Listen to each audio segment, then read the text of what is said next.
This episode is brought to you by Fond Recollections. Cherish the fond memories of your loved ones with their interactive living obituary. He worked so hard to ensure we had a great life, but now he's gone. We miss him so much. One day our granddaughter won't remember him, or how wonderful he was. Fond Recollections offers us a chance to remember him when he was young and full of life. With Fond Recollections memorial plaques and website, we can upload all our photos and videos of him. Visit fondrecollection.com today and cherish the happy memories of your loved ones.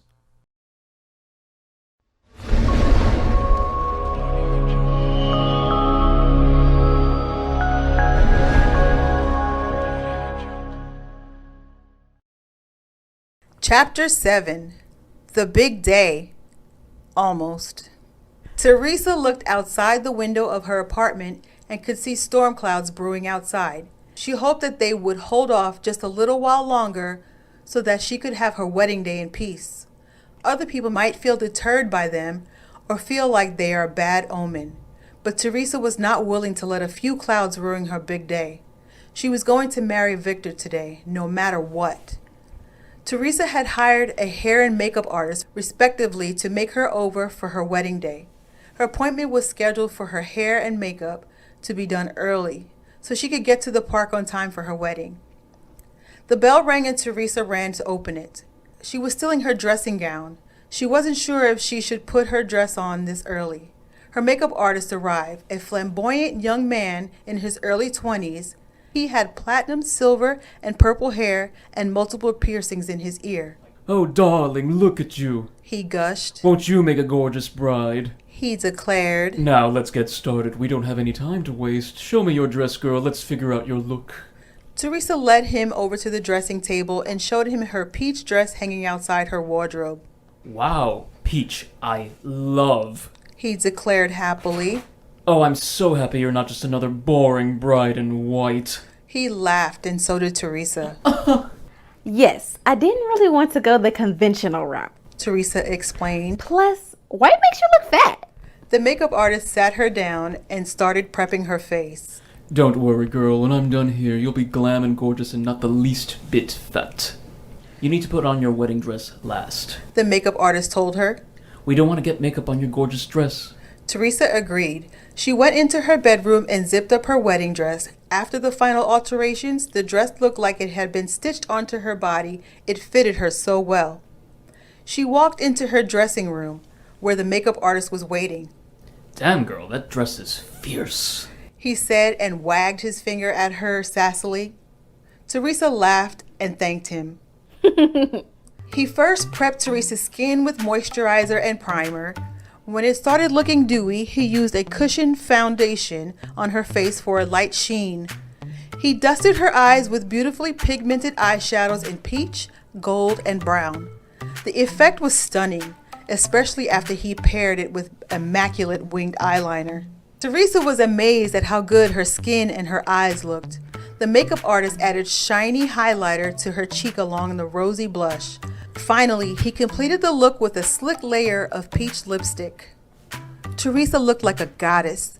She squealed in excitement, high-fiving the makeup artist. I look amazing! She shrieked, marveling at his makeup skills. "Well, you did hire the best, girl." He replied confidently.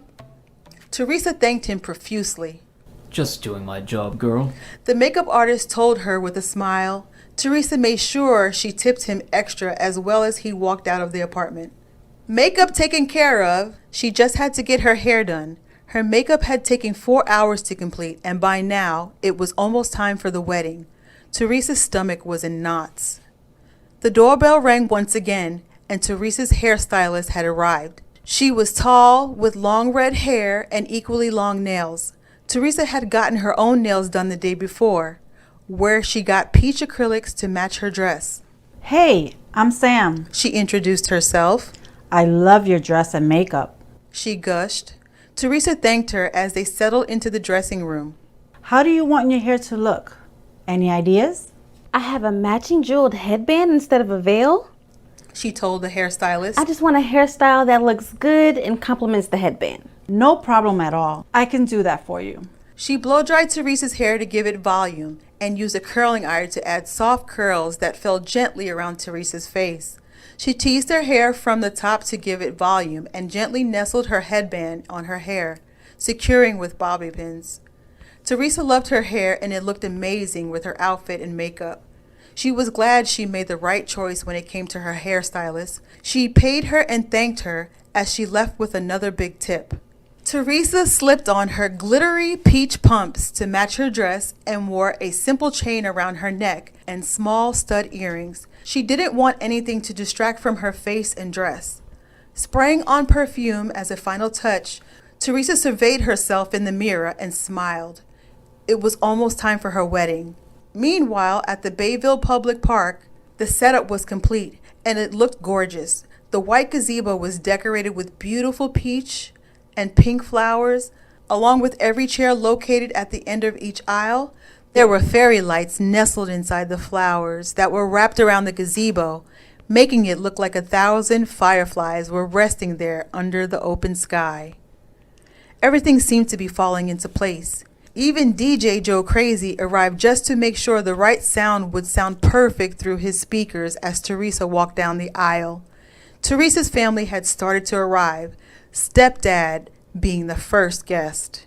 DJ Joe Crazy approached Teresa's stepdad. Hey, are you the father of the groom? Asked the DJ. No, the bride. Replied Robin. I didn't know her father was black.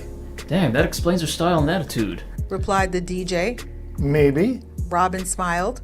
Who are you, and how do you know my daughter? He asked. I'm just curious. Said the DJ. Well, if you must know, I'm her stepdad. She is my little girl, and I've raised both girls since they were toddlers. Robin told DJ proudly.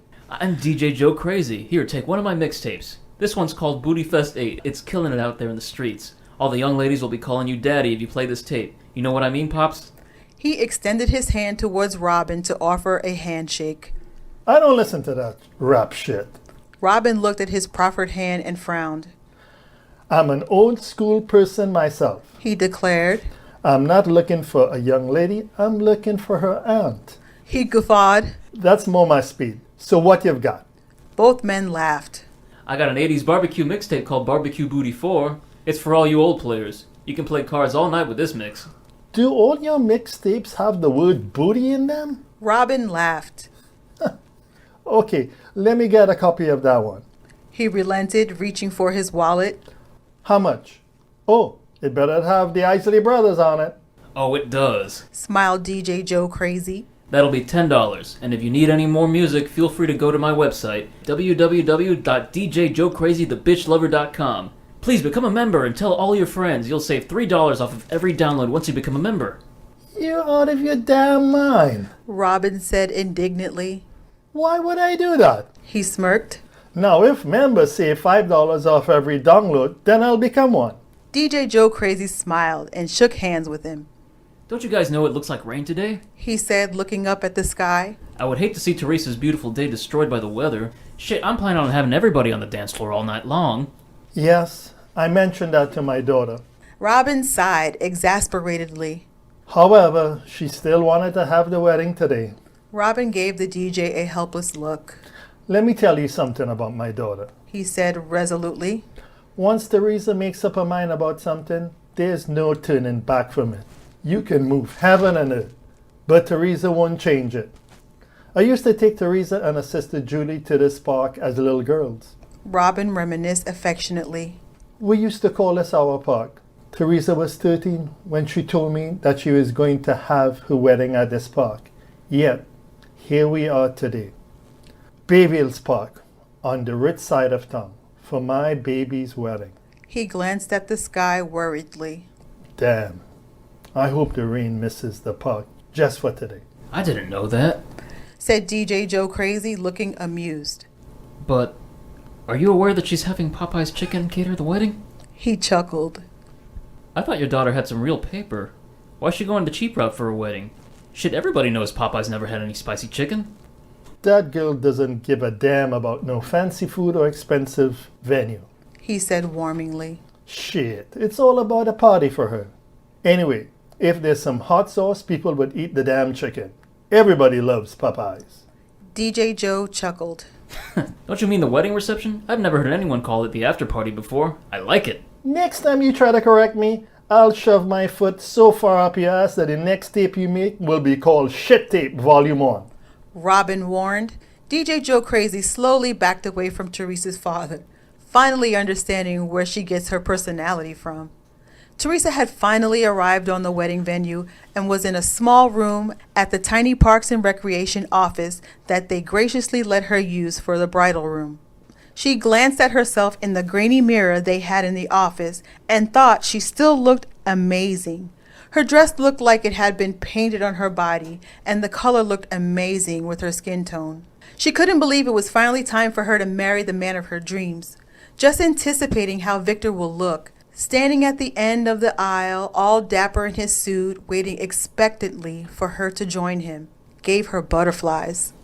As she looked at her reflection in the mirror happily, she caught her stepfather looking at her as if she was a little girl again. Robin walked into the room and gave her a hug. Baby, you look beautiful. He smiled at her. But where did you find a peach wedding dress for? I know it's your favorite color. Teresa felt quite emotional at this moment. She delicately dabbed at the stray tear that escaped her eye, carefully not to ruin her makeup. I ordered it special from Madame Ingrid's. She had to fly it from Paris, France. She gave a watery chuckle. You know, only the best for your baby girl. That's my girl. Robin said proudly, patting her on the back. Spare no expense to look good on your wedding day.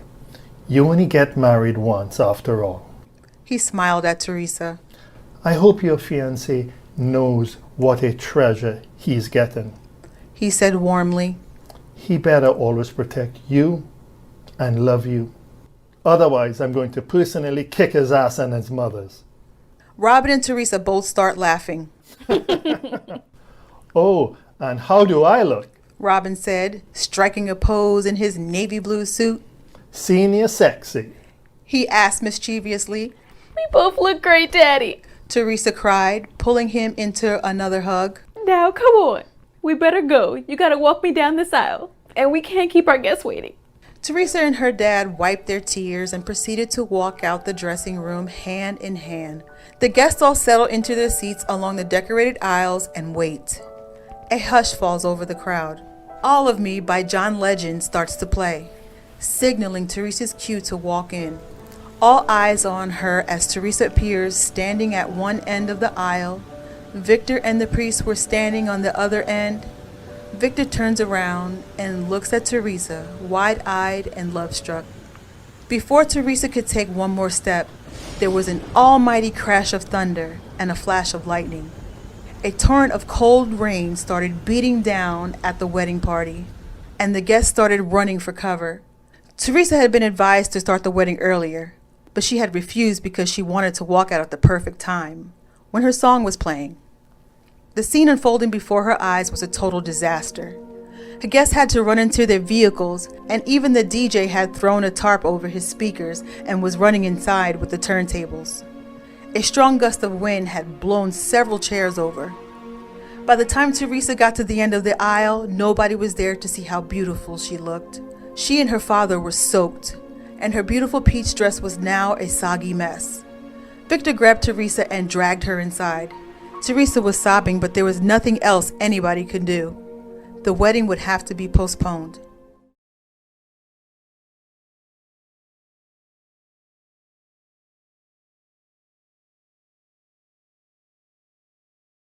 Thank you so much for hanging out with us. If you had fun or picked up anything from this episode, please assist us by hitting the like, subscribe, and notification buttons. You can also comment and share our content. These small things really help our channel and mean a lot to us. Also, special thanks to our Patreon supporters. You guys are the heartbeat of this channel, and we can't thank you enough for being so generous. If you would like to join our Patreon community, please click on the link below. You can contribute as little as $5 per month. You can get all kinds of perks. You can even buy merchandise of your favorite characters at our shop store. Click on the link provided below. That's going to do it for now. Until next time, remember you are cherished by us. So be kind and know that we consider you as family.